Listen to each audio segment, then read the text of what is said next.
Hello छात्र, मैं आप लोगों को राहुल सांकृत्यायन द्वारा लिखित यात्रा वृत्तांत ल्हासा की ओर समझा रही हूँ, जिसमें मैंने आपको पाठ का सारांश समझाया था कि नेपाल से तिब्बत तक जाने का जो रास्ता है वहाँ पर कितने प्रकार की दिक्कतें आती हैं। वहाँ के डांडे किस तरह से विख्यात हैं, जो कि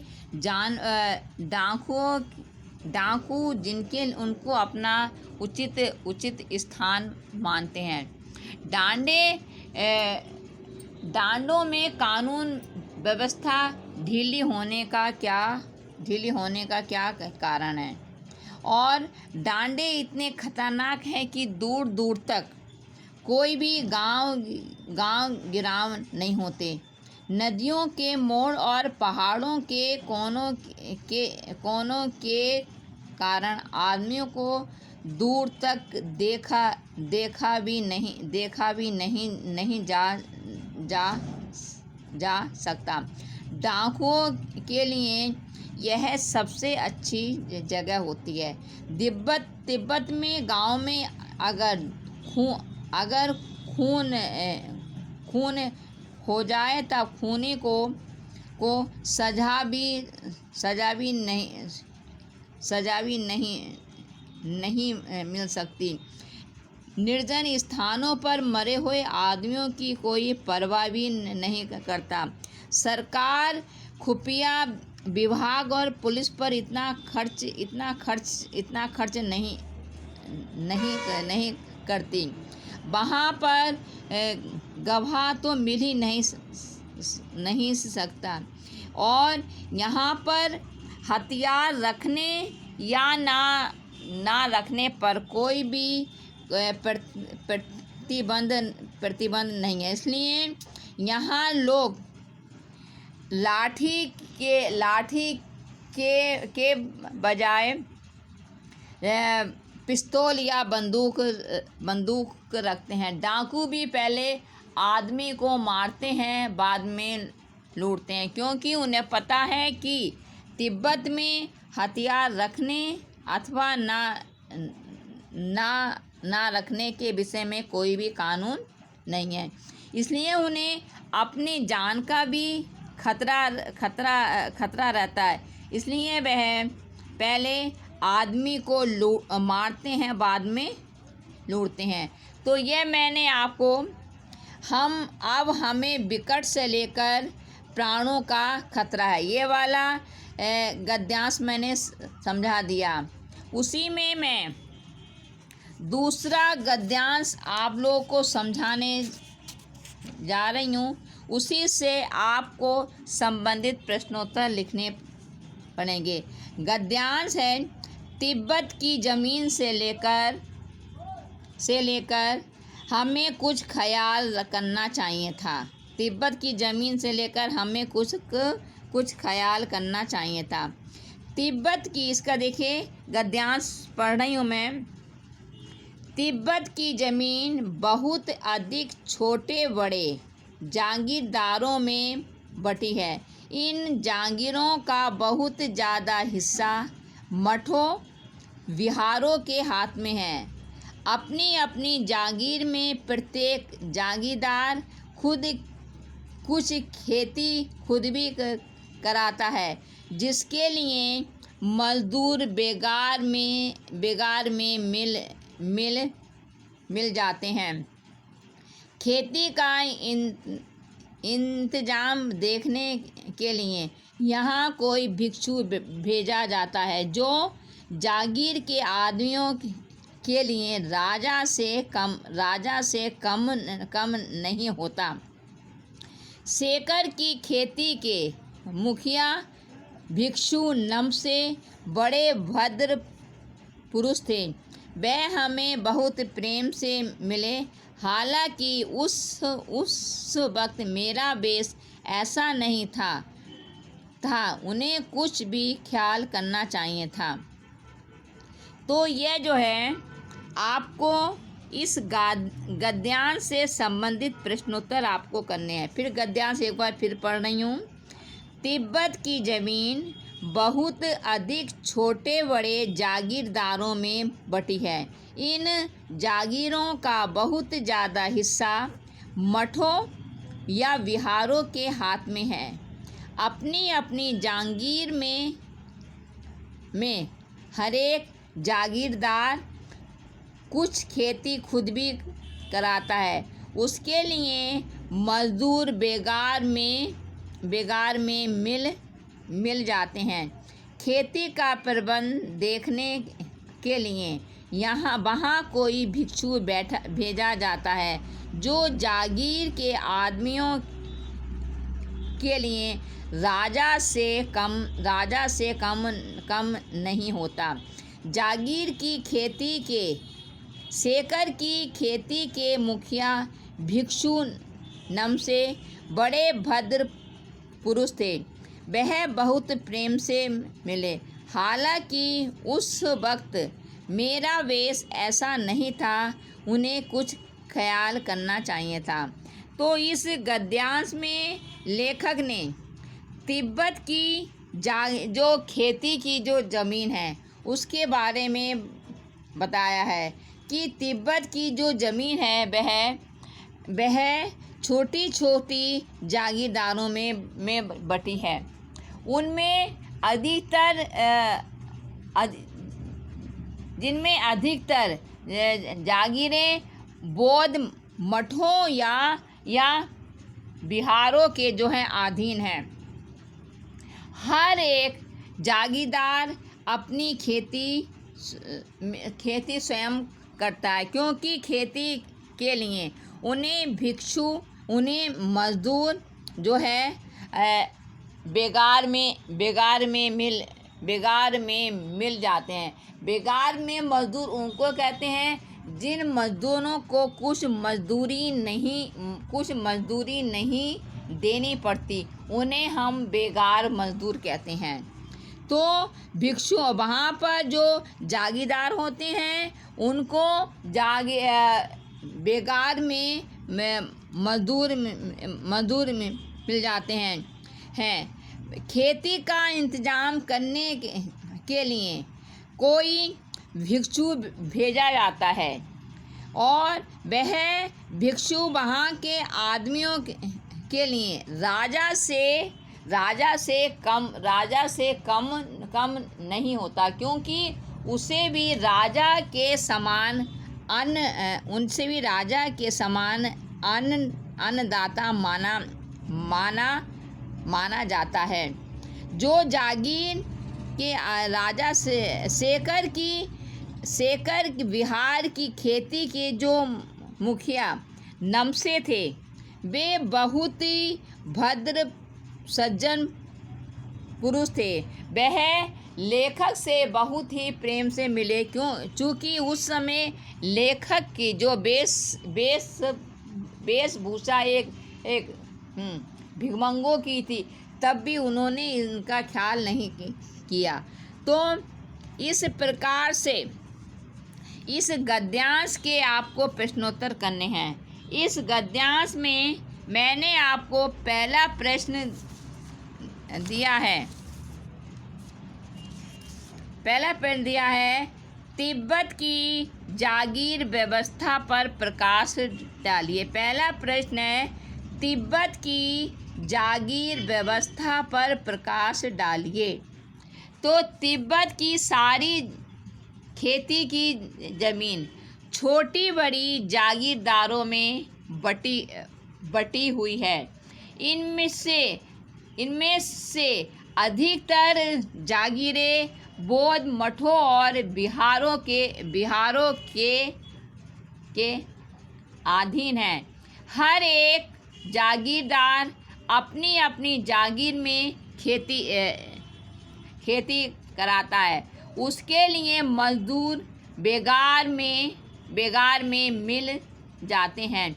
खेती का प्रबंध करने के लिए कोई भिक्षु भेजा जाता है। जागीर के लोग उसे राजा के समान आदर देते हैं। जागीर के लोग उसे राजा के समान आदर देते हैं। फिर से इसका प्रश्न का उत्तर बोल रही हूँ। तिब्बत की जागीर व्यवस्था पर प्रकाश डालिए। तिब्बत की सारी जमीन छोटी बड़ी जागीरों में बटी हुई है। इनमें से अधिकतर जागीरें बौद्ध मठों और विहारों के जो है अधीन है। हर एक जागीरदार अपनी अपनी जागीर में खेती कराता है। उसके लिए मजदूर बेगार में मिल जाते हैं। खेती का प्रबंध करने के लिए कोई भिक्षु भेजा जाता है। जागीर के लोग उसे राजा के समान आदर देते हैं। दूसरा प्रश्न है, तिब्बत में खेती का प्रबंध करने वाले भिक्षुओं की स्थिति कैसी होती है? दूसरा प्रश्न है, तिब्बत में खेती का प्रबंध करने वाले भिक्षुओं की स्थिति कैसी होती है? इसका उत्तर देखिए आप। तिब्बत में खेती का प्रबंध करने वाले भिक्षुओं की स्थिति राजा से कम नहीं होती। जागीर के लोग उसे अन्नदाता के रूप में सम्मान देते हैं। प्रश्न है, तिब्बत में खेती का प्रबंध करने वाले भिक्षुओं की स्थिति कैसी होती है? इसका उत्तर है, तिब्बत में खेती का प्रबंध करने वाले भिक्षुओं की स्थिति किसी राजा से कम नहीं होती। जागीर के लोग उसे अन्नदाता के रूप में सम्मान देते हैं। उनके जो भिक्षु होते हैं, जो खेती का प्रबंध करते हैं, उन्हें अन्नदाता माना जाता है और उनका जो सम्मान एक राजा के सम्मान के समान होता है। तीसरा प्रश्न है, शेखर बिहार की खेती के भिक्षु कौन थे? उनके स्वभाव और व्यवहार का वर्णन कीजिए। प्रश्न है तीसरा, शेखर बिहार की खेती के भिक्षु कौन थे? उनके स्वभाव और व्यवहार का वर्णन कीजिए। शेखर बिहार की खेती के भिक्षु का नाम था नमसे। क्या नाम था? नमसे। शेखर बिहार की खेती के भिक्षु का नाम था नमसे। स्वभाव से वह बड़े विनम्र, सज्जन तथा स्नेही थे। लेखक से बड़े प्रेम से मिले। वह लेखक से बड़े प्रेम से मिले, लेकिन यद्यपि उनसे मिलते समय लेखक भिखारी के वेश में था, फिर भी उन्होंने लेखक का पूरा सम्मान किया। फिर से बोल रही हूँ उसका उत्तर। प्रश्न है, शेखर बिहार की खेती के भिक्षु कौन थे? उनके स्वभाव और व्यवहार का वर्णन कीजिए। इसका उत्तर है, शेखर बिहार की खेती के भिक्षु का नाम था नमसे। वे स्वभाव से विनम्र, सज्जन तथा स्नेही थे। वे लेखक से बड़े प्रेम से मिले। यद्यपि उनसे मिलते समय लेखक भिखारी के वेश में था, फिर भी उन्होंने लेखक का पूरा सम्मान किया। जबकि लेखक एक भिखारी के वेश में था, तब भी उन्होंने उसकी परवाह न करते हुए लेखक का पूरा सम्मान किया।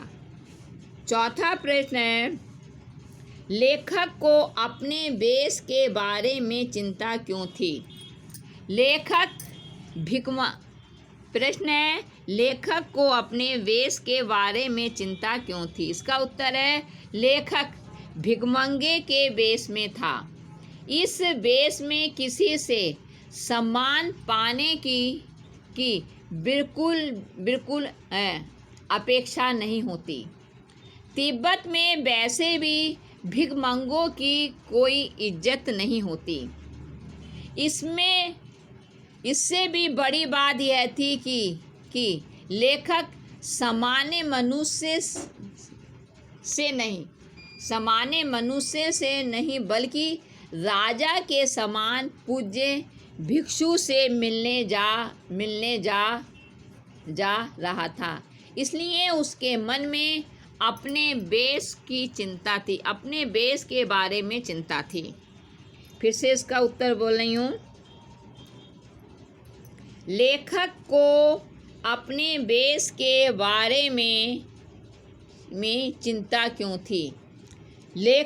इसका उत्तर है, लेखक भिखमंगे के वेश में था। इस वेश में किसी से सम्मान पाने की बिल्कुल अपेक्षा नहीं होती। तिब्बत में वैसे भी भिखमंगों की कोई इज्जत नहीं होती। उससे भी बड़ी बात यह थी कि लेखक सामान्य मनुष्य से नहीं बल्कि राजा के समान पूज्य भिक्षु से मिलने जा रहा था। इसलिए उसके मन में अपने वेश को लेकर चिंता थी। तो इस प्रकार से मैंने आपको इस द्वितीय जो गद्यांश है इसके प्रश्नोत्तर मैंने आपको जो है समझा दिए हैं। फिर से मैं उसको रिपीट कर रही हूँ। गद्यांश जो मैंने आपको दिया है वह है पेज नंबर, मेरी किताब में 28, पेज नंबर 28 में जो लास्ट की लाइन है, देखें, तिब्बत की ज़मीन से लेकर ख्याल करना चाहिए था। फिर से बोल रही हूँ, तिब्बत की ज़मीन बहुत अधिक छोटे बड़े जागीरदारों में बटी है। इन जागीरों का बहुत ज़्यादा हिस्सा मठों बिहारों के हाथ में है। अपनी अपनी जागीर में हरेक जागीरदार कुछ खेती खुद भी करता है, जिसके लिए मजदूर बेगार में मिल जाते हैं। खेती का इंतजाम करने के लिए वहाँ कोई भिक्षु भेजा जाता है, जो जागीर के आदमियों के लिए राजा से कम नहीं होता। शेखर की खेती के मुखिया भिक्षु नम से बड़े भद्र पुरुष थे। वह बहुत प्रेम से मिले। हालांकि उस वक्त मेरा वेश ऐसा नहीं था कि उन्हें कुछ भी ख्याल करना चाहिए था। तो ये गद्यांश है। इसी गद्यांश का मैंने जो आपको प्रश्नोत्तर दिए हैं, पहला प्रश्न मैंने दिया है, तिब्बत की जागीर व्यवस्था पर प्रकाश डालिए। पहला प्रश्न है, तिब्बत की जागीर व्यवस्था पर प्रकाश डालिए। तो तिब्बत की जागीर व्यवस्था पर प्रकाश डालने हैं। इसका उत्तर है, तिब्बत की सारी ज़मीन छोटी बड़ी जागीरों में बटी हुई है। इनमें से अधिकतर जागीरें बौद्ध मठों और बिहारों के अधीन हैं। हर एक जागीरदार अपनी अपनी जागीर में खेती कराता है। उसके लिए मजदूर बेगार में मिल जाते हैं। खेती का प्रबंध करने के लिए कोई भिक्षु भेजा जाता है। जागीर के लोग उसे राजा के समान आदर देते हैं। फिर से बोल रही हूँ, प्रश्न है, तिब्बत की जागीर व्यवस्था पर प्रकाश डालिए। इसका उत्तर है, तिब्बत की सारी जमीन छोटी बड़ी जागीरों में बटी हुई है। इनमें से अधिकतर जागीरें बौद्ध मठों और बिहारों के अधीन हैं। हर एक जागीरदार अपनी अपनी जागीर में खेती कराता है। इसके लिए मजदूर बेगार में मिल जाते हैं। खेती का प्रबंध करने के लिए कोई भिक्षु भेजा जाता है। जागीर के लोग उसे राजा के समान आदर देते हैं। तो ये मैंने पहले प्रश्न का उत्तर आप लोगों को बता दिया। अब दूसरा प्रश्न है, तिब्बत में खेती का प्रबंध करने वाले भिक्षुओं की स्थिति कैसी होती है। दूसरा प्रश्न है, तिब्बत में खेती का प्रबंध करने वाले भिक्षुओं की स्थिति कैसी होती है। इसका उत्तर है, तिब्बत में खेती का प्रबंध करने वाले भिक्षुओं की स्थिति किसी राजा से कम नहीं होती। जागीर के लोग उसे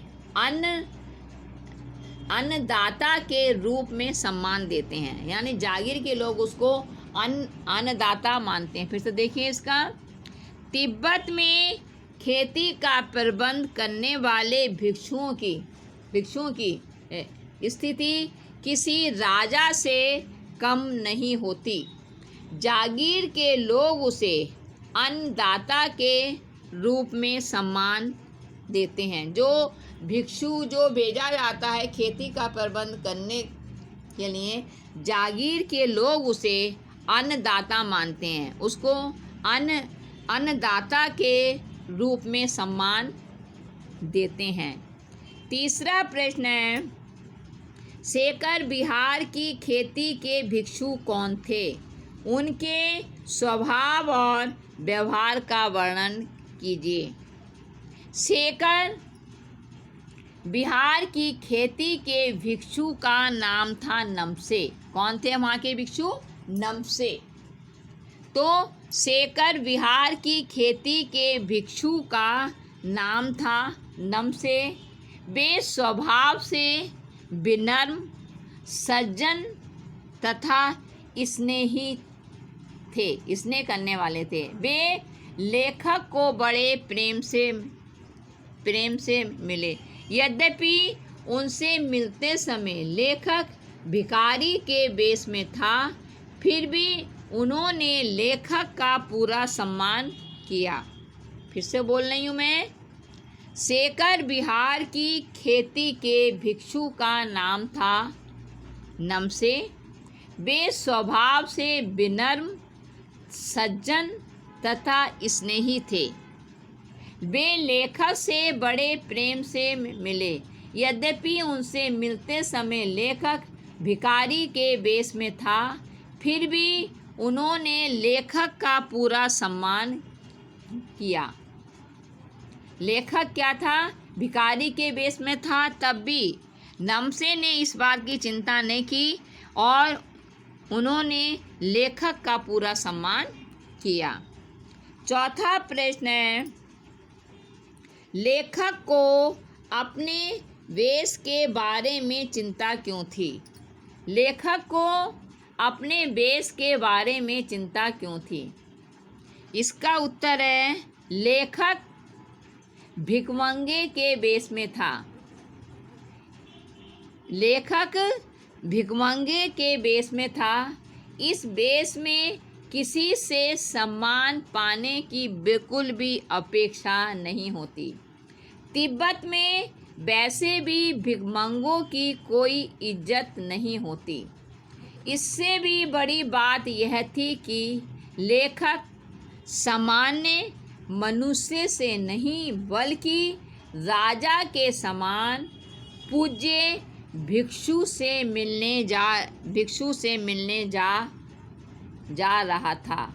इसलिए उसके मन में अपने वेश की चिंता थी, क्योंकि उसका वेश एक भिखमंगे का था और वह राजा के समान सम्मान पाने वाले भिक्षु नमसे से मिलने जा रहा था। तो इस कारण लेखक को अपने वेश के बारे में चिंता थी। इसका फिर से बोल रही हूँ मैं आंसर। प्रश्न है, लेखक को अपने वेश के बारे में चिंता क्यों थी? इसका उत्तर है, लेखक भिखमंगे के वेश में था। लेखक भिखमंगे यानी भिखारी के वेश में था। इस वेश में किसी से सम्मान पाने की बिल्कुल अपेक्षा नहीं होती। तिब्बत में वैसे भी भिखमंगों की कोई इज्जत नहीं होती। इससे भी बड़ी बात यह थी कि लेखक सामान्य मनुष्य से नहीं बल्कि राजा के समान पूज्य भिक्षु से मिलने जा रहा था। इसलिए उसके मन में अपने वेश की चिंता थी। तो इस प्रकार से मैंने आपको इस गद्यांश के जो दूसरा गद्यांश दिया है, इसके मैंने 4 प्रश्न आप लोगों को लिखने के लिए दिए हैं, जो मैंने आपको डिटेल में एक प्रश्न को 3-3, 4-4 बार मैंने समझा दिया है। जैसे पहला प्रश्न है, देखिए गद्यांश है आपका पेज नंबर 28। पेज नंबर 28 में तिब्बत की, इसमें आप लोग उत्तर लिखने से पहले, ये गद्यांश करने से पहले आप अपनी नोट बुक में, अपनी जो आपकी बुक है उसमें निशान लगा लेंगे, टिक मार्क कर लेंगे कि मैम ने कौन सा जो है आपको पाठ कौन सा गद्यांश करवाया है। गद्यांश है, तिब्बत की ज़मीन बहुत अधिक छोटे बड़े जागीरदारों में बटी है। इन जागीरों का बहुत ज़्यादा हिस्सा मठों बिहारों के हाथ में है।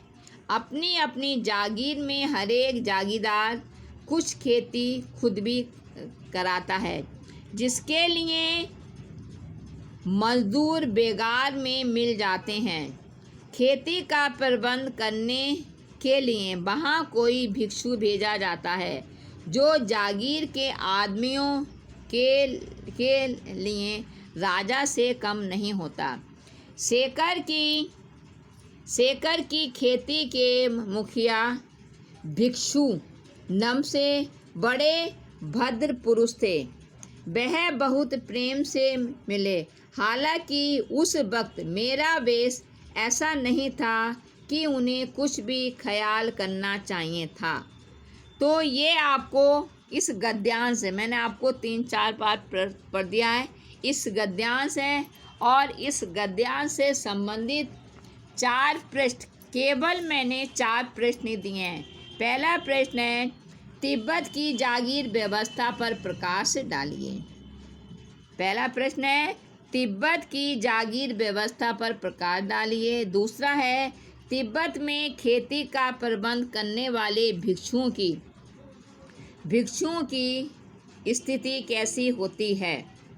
दूसरा प्रश्न है, तिब्बत में खेती का प्रबंध करने वाले भिक्षुओं की स्थिति कैसी होती है। तीसरा प्रश्न है, सेकर बिहार की खेती के भिक्षु कौन थे, उनके स्वभाव और व्यवहार का वर्णन कीजिए। चौथा प्रश्न है, लेखक को अपने वेश के बारे में चिंता क्यों थी। इसका उत्तर थोड़ा कठिन है कि लेखक को अपने वेश के बारे में इसलिए चिंता थी कि लेखक उस समय भिखमंगे के वेश में था। लेखक क्या था, भिखमंगे के वेश में था। इस वेश में किसी से सम्मान पाने की जो है अपेक्षा नहीं होती। तिब्बत में वैसे भी भिखमंगों की कोई इज्जत नहीं होती। इससे भी बड़ी बात यह थी कि लेखक सामान्य मनुष्य से नहीं बल्कि राजा के समान पूज्य भिक्षु से मिलने जा रहा था। इसलिए उसके मन में अपने बेस को लेकर चिंता थी। तो इस प्रकार से मैंने इस गद्यांश के आपको 4 प्रश्न समझा दिए हैं, जो आपको अगले दिन 5 बजे तक मेरे व्हाट्सएप नंबर पर भेजने होंगे और इसी से आपकी अटेंडेंस लगनी है। धन्यवाद।